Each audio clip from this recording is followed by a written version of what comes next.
Hello, everyone, and welcome to Hope. My name is Tammy Lynn Connors, and this is my YouTube channel and podcast, Helping Other People Evolve.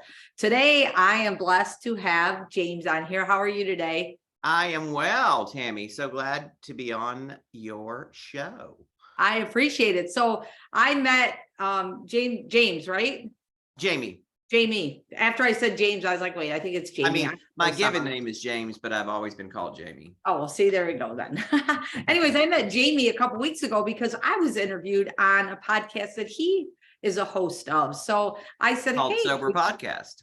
yeah, exactly. And I'm so excited for that. It was such a blessing to be on there. And so I had talked to him a little bit and thought, well, it'd be great to interview you on Hope, and I'm so blessed that you said yes. And so just real quick, what my mission and vision with Hope is just to help people that feel like they're struggling alone. I say that there's probably 95, maybe even 99% of people that in this world that go through a struggle. And there are some that fortunately are able to get to a strength. And Jamie is one of those people. So what I just hope is that maybe you'll hear Jamie's story. And if you're at home struggling, maybe today will be the day that you can get out of bed and walk outside and say, man, Jamie did this. I can do this, and that's just what my mission and vision with Hope is. Now you're in New York City, correct, Jamie? That's correct. All right. How long have you lived in New York City? I have lived here for 32 years. Wow. In the actual city? In the city, in Manhattan. Wow. Yeah. Awesome. And I'm from Texas originally, Beaumont, Texas. And oh, okay. So big came difference. Here at the tender age of 22. Oh, goodness. So I guess let's go in Jamie's life, and then you're in recovery, correct? Yep. It was 14 years last month in December. Congratulations. That's awesome. December. That's a rough month to get sober too. I talk about that, that's pretty. Yeah. But it actually, people hear my date is December 29th, and they think it has to do with the holidays, but it really doesn't.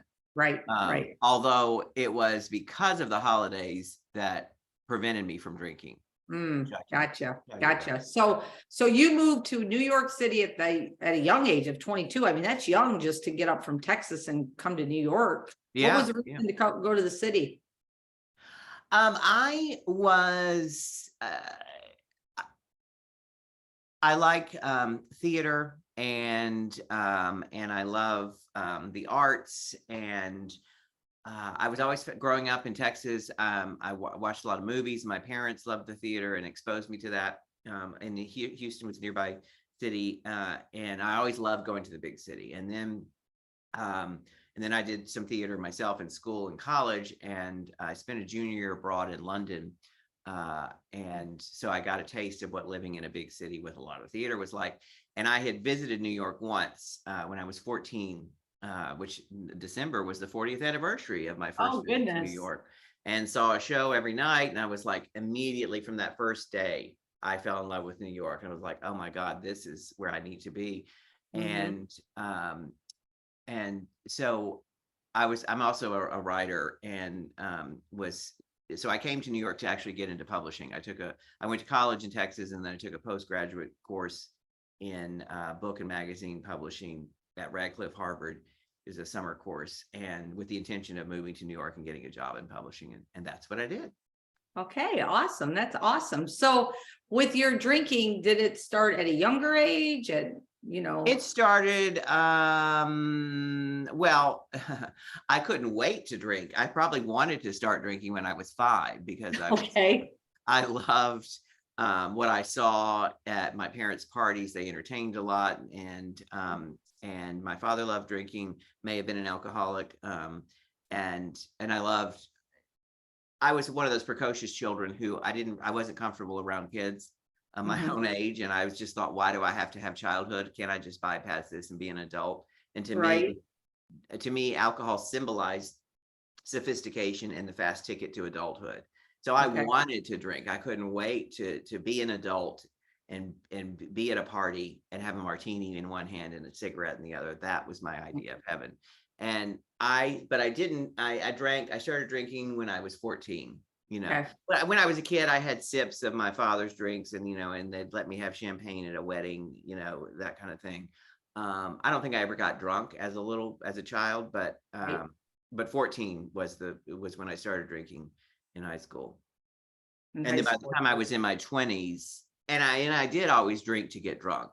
Right, I mean, I still don't understand what the point, if you're not an alcoholic, why would you bother drinking? I just don't right, get right, right, right. Like those people that sometimes because I work at the casino and sometimes people leave the table and they'll have like this much beer left in their Oh, I bottle don't understand or that. this much of a drink. And I'm like, wait, how do you do that? Why? Right? Yeah, same thing. So when you moved to New York, then you had already like been drinking for a while and I'd stuff. been drinking, and drugs were part of my story as well. Alcohol was always my favorite, my love, and Mm. and that I always came back to. But there was ecstasy and cocaine and pot and acid. I had done all that. So I was pretty sophisticated by the time I got to New York as far as drinking and drugs go. And uh, once I think I guess I became an everyday drinker by my early 20s. Okay. Definitely my mid 20s for sure. And again, I felt like it was, I'm an adult. I can do whatever I want. I love drinking. This is a privilege, and this is what adults do. And if they don't do it, they should be doing it. Right. Right. Yeah. Yeah. So drinking every day, were you like a functioning alcoholic, would you say? Yes, Yeah. and how long was I a functioning alcoholic? Probably a long time. And Mhm. and then I was also one of those where I would joke about my drinking, and I would joke about being an alcoholic, and I would, and we, would go on a vacation and we'd go with a group of friends and we'd all drink and get drunk, and then we would joke, oh, we've got to go to Betty Ford after this, Right. after this week, and that sort of thing, and uh, but the drinking, what happens.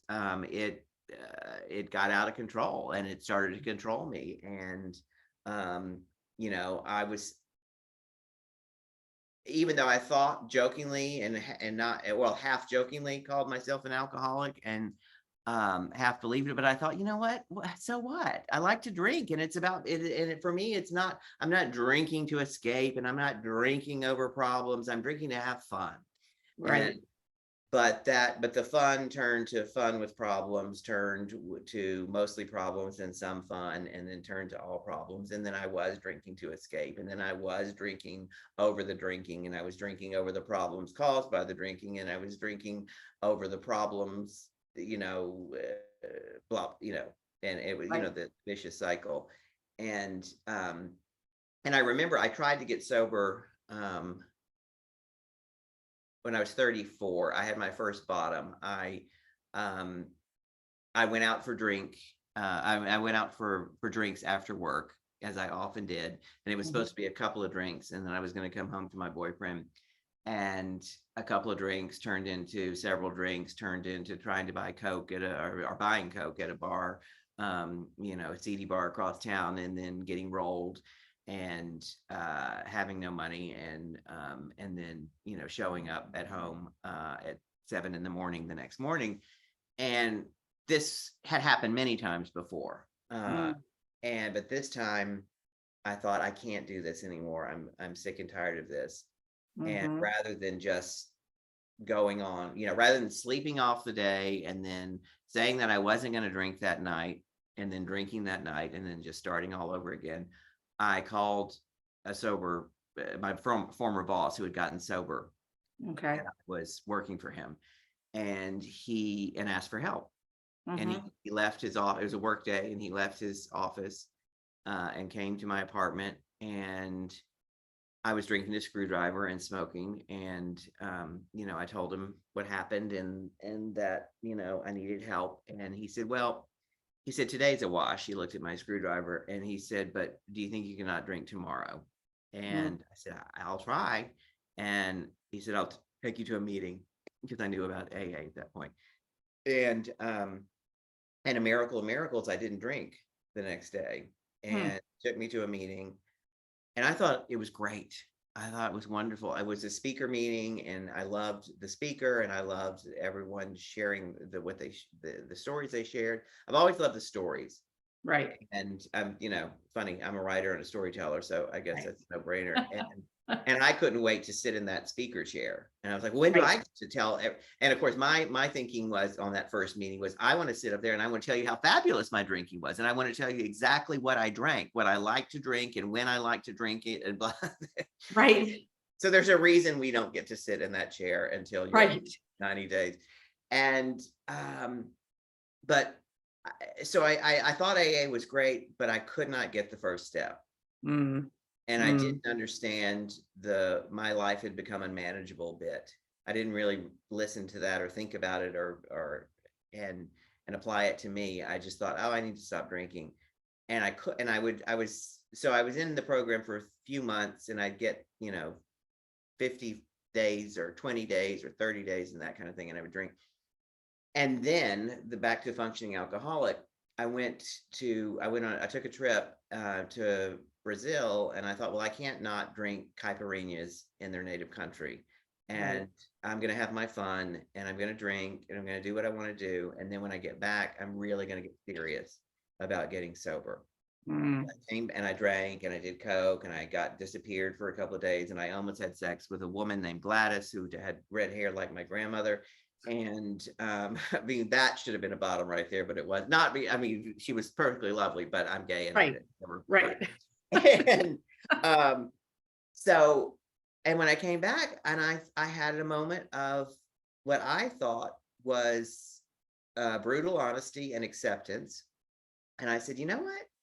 I am gay and I have red hair and I like to drink a lot and I'm a functioning alcoholic. And as long as there's the word functioning in front of alcoholic, I'm okay.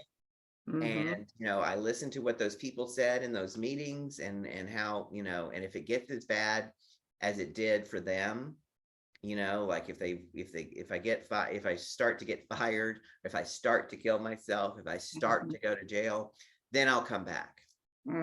Which is of course absurd because again, it's the thinking was that somehow I could control it. Correct. And so I made a decision and I continued to drink and it got worse. And a lot of those things that happened to those other people happened to me. I got fired. I tried to kill myself. And that suicide attempt, which was my second bottom. And I spent a week in detox after at the local hospital. My mother, my Texas mother, Mama Jean, she was this over the top Texas woman with with the hair done once a week, and her face was always camera ready before she left the house, and she could scare the hell out of Joan Crawford. She was so intimidating, but she loved me, and she'd been on to my drinking for years, and so she when I came to in the emergency room after the suicide attempt and I was told that she was on the way, I was like, oh no, why did you tell her? and because I could just hear her, I knew it'd end up like this, I just knew it, that thing.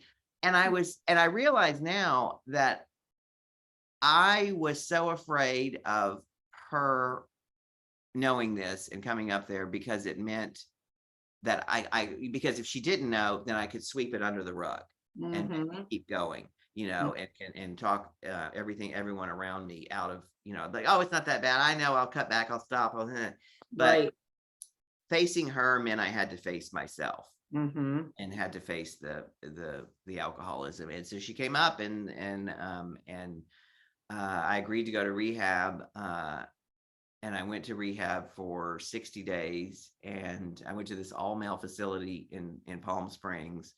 And by the way, my insurance didn't pay for it because, and this was in 2006. So I don't know, in New York. So I don't know, but what the deal is now, but when I was in the detox, the case manager, who was this perfectly lovely woman and very kind and helpful, she asked me, I'm not sure, it was maybe the next day, if I was still suicidal.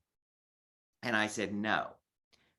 I don't know if I could, I don't know if anyone could in my position could answer that question honestly. Right. And I don't know if I consciously lied, because I might have been lying because just to think, oh, that's the right answer, Right. because that's Sure. what everyone wants to hear, and that's Sure. what's going to get me out of here. Well, Mhm. had I said I was still suicidal, my insurance for the company I was working for would have paid for out inpatient rehab. But because I said I was no longer suicidal, they wouldn't pay for inpatient and only outpatient. And then they said if I failed outpatient, then they would pay for inpatient. But of Oh course, my if I failed, goodness. I might be dead. Uh, Right. so anyway, my mother, thank God she had the means. She paid for the rehab, and I chose this all male facility. And I thought, if I'm going to go to rehab, I might as well get laid. Um, Right. and that Right. I Right. think my best thing. And the joke was on me. I was the only gay guy there, and the other guys were all straight. And and I thought, oh, I've chosen the wrong place. This is like my worst nightmare come true. 24/7 gym class, and Right. um, and then, but you know what? It turned out it was after the shock of being in rehab, and it was great, and it was the best thing that I could have done. But my case manager, or therapist, he was gay, and he got me, and he really helped me a lot. And when I came back from rehab, I thought I was done, and I Mhm. had what I call a 7-month itch, Mm. and 7 months, and then my best friend pissed me off and hurt my feelings, and I drank over it. And then Oh. I was back in a couple of days later. And then 7 months later, I was overwhelmed at work with a project that I was filled with fear. So the first one was ego. The second one, I was filled with fear. I can't do this. It's too much. And I drank over it. Same thing. I was in a couple of days later. And then 7 months later, I'm out with my partner out in Fire Island, this beach community, and it was gorgeous out there. And it was just this. We were guests of some friends, and we were, it was lovely afternoon. And I went to the meeting there, and it was beautiful, beautiful view of the water. Everything was great. And I left that meeting, and I thought, gosh, a Cape Cod would be really nice right now. And I just, Mm. like a robot, I short circuited and turned it left and went into the bar and had 2 Cape Cods. And then I drank secretly because I was supposed to be sober. I couldn't, and everyone, I couldn't drink openly, and didn't have the balls to drink openly. And so that lasted a long time. Thank God I never reached another bottom. But it was torture because, the old, with a head full of AA and a belly full of booze, Mhm. you can't enjoy your drinking anymore. So it was this, drinking in secret. It was awful. And then I was supposed to, back to the December 29th, I was supposed to drink. And I was this guy, someone that I uh, uh, hooked up with a few times. He Mm. invited me out for drinks at a fancy hotel. And I was like, and I had 17 days, because what I was doing was, at this point, in the secretly drinking, I was still going to AA, and I would stop for a while, but I wouldn't openly count days because I couldn't go through the humiliation of it again. I've done Right. it so many times before, and I thought, you know what? When I get to 90, then I'll tell everybody. Once Mhm. again, trying to control it. Sure. And I couldn't get to 90. And so I had about 17 days or so, and this guy invited me out for drinks at a fancy hotel. And I thought, oh, I really shouldn't. But you know what? I only have a few days anyway. So I said yes. And so on December 29th was the date. And that day, I worked in New York, in Midtown, which is very busy. And I thought, oh, and it was during the holidays. So it was dead in the office, and a lot of people were gone. Nothing was happening. And I thought, oh, I'll go over to this museum down the street and see this exhibit I want to see. And maybe, what, since I'm going to drink tonight, it's this evening, I'll go ahead and have a nice lunch at the museum and have a couple of glasses of wine. And I went to the museum, and you couldn't get near it because of the tourists, because it was the holiday season. And I thought, oh, screw that. You know what? Forget it. I'm not waiting in that line. And I grabbed a sandwich, went back to my desk, and the guy canceled. And I just looked up at the ceiling, and I said, Uncle. And I remember, and I know that that was a moment of grace. And I Mhm. know that because well, I could have easily said, oh, well, too bad. I was going to drink anyway. Right. I'll go ahead and drink anyway. I can drink alone. I know I do that all the time, or reschedule. But instead I thought, you know what? I consciously said, I think that I'm going to take this as a sign from my higher power that the jig is up.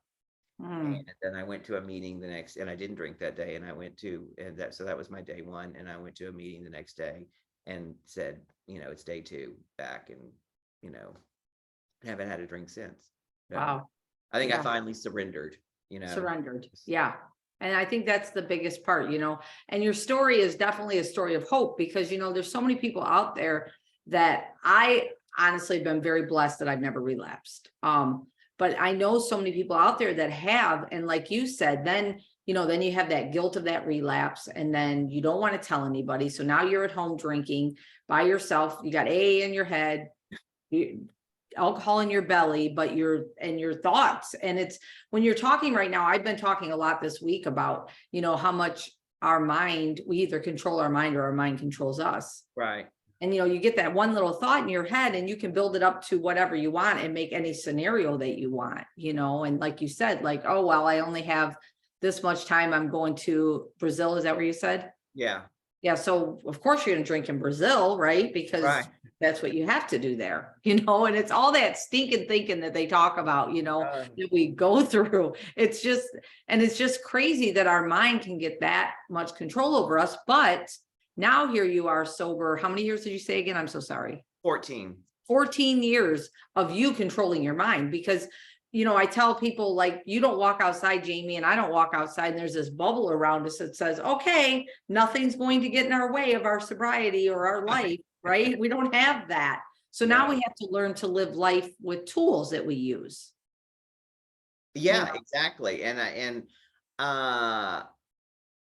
even, I don't get bogged down in the language of the big book. Right. Some people, oh, it's, I mean, I know some of it's dated and it needs to be updated and all that, and I agree with that. But I don't really nitpick about it, except there's the one thing where they say of half measures availed us nothing. And that I disagree with. And I know what they're saying. They're saying, you got to be all in and surrender to stay sober. And I agree with that. However, half measures, I had a lot of half, 3/4, 2/3 measures, and which is all those meetings I went to before, all that, the in and out, the relapse. And it wasn't a waste of time, and it didn't avail me of nothing because it was all leading into the road to getting sober. And what I learned along the way helped, obviously helped finally get me sober, which is reaching out for help. And I remember in that it was a struggle after, that day that on when I said uncle, Right. and drink that day on December 29th when I was supposed to, and then went to a meeting and admitted my day count. It was a struggle that first year. Sure. And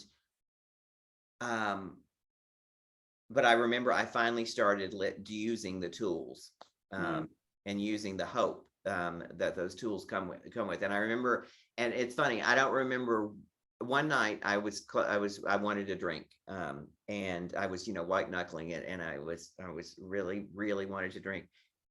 I can't tell you why or what, but here's what I do remember is that I was in a taxi cab on my way to somewhere, and I called another alcoholic and I said, I want to drink and here's what's going on and blah, blah, blah. And he talked me through it. But, I don't remember what was it that why I wanted to drink. Don't matter. It doesn't matter. But what was important was that I reached out for help and it got me through that, and I didn't drink. And by the time I got out of the cab, I didn't want to drink. Right. My mother who,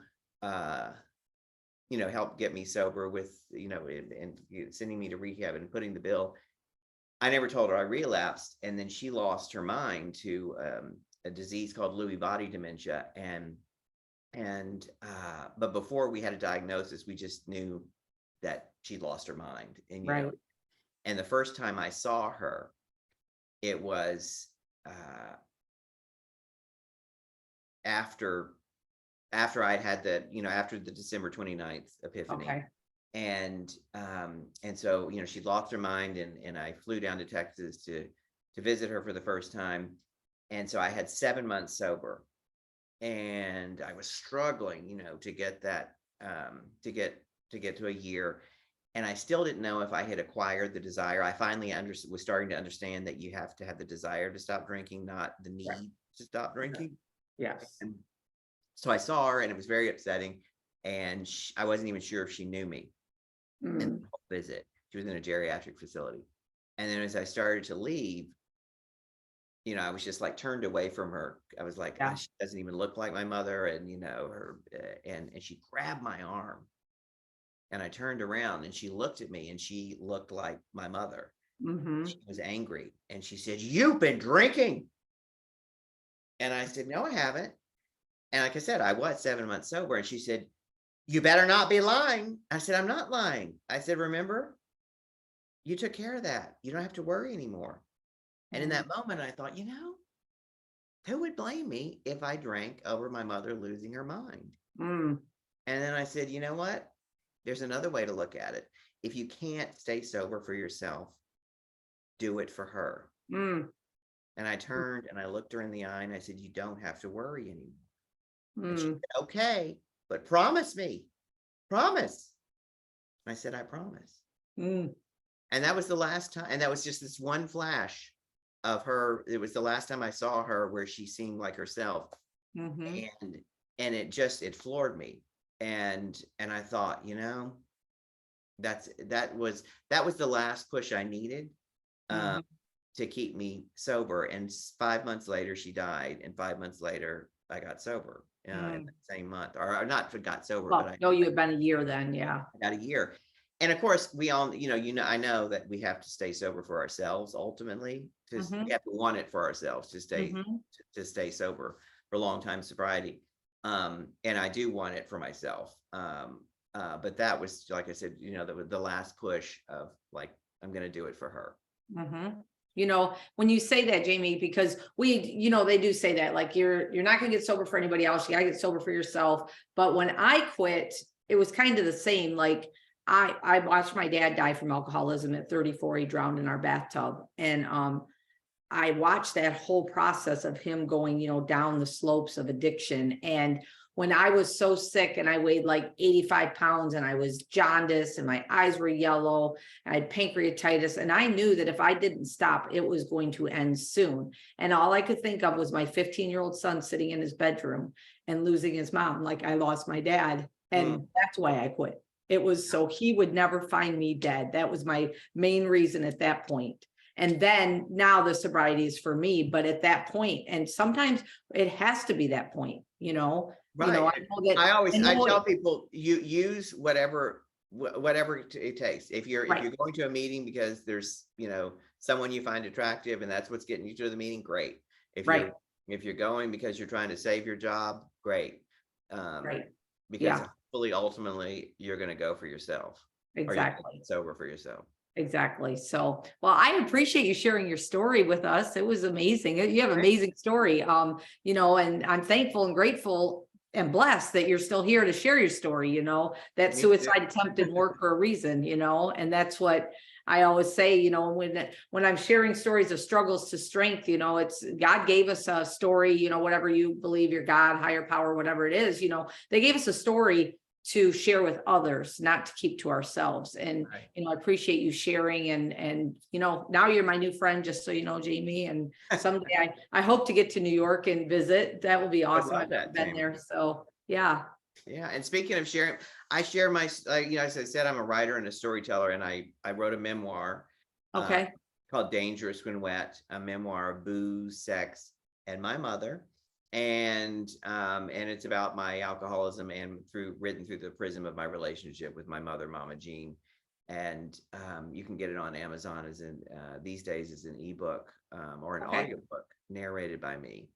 Awesome. And I'm working on a second memoir about my father, I Favor My Daddy, A Tale of Two Sissies, about my father, Earl, whom I think was also an alcoholic and also a closeted homosexual.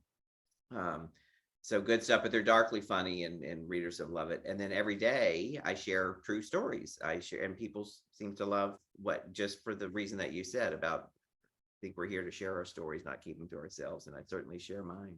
So every day I'm on TikTok, Okay. also on Instagram and Facebook. I repost there, but I tell a true story wearing high heels every day. And you can find me at Jamie_Brickhouse. Awesome. And I'll put all that in our bio too of this. Oh, okay, So great. that way Thank everybody you, can Jamie. reach out to you too. But no, that's great that you said that, because I'm going to have to get your Audible book for sure. I can't wait to get it. So awesome. Well, is there any last thing that you want to say to anybody before we wrap it up?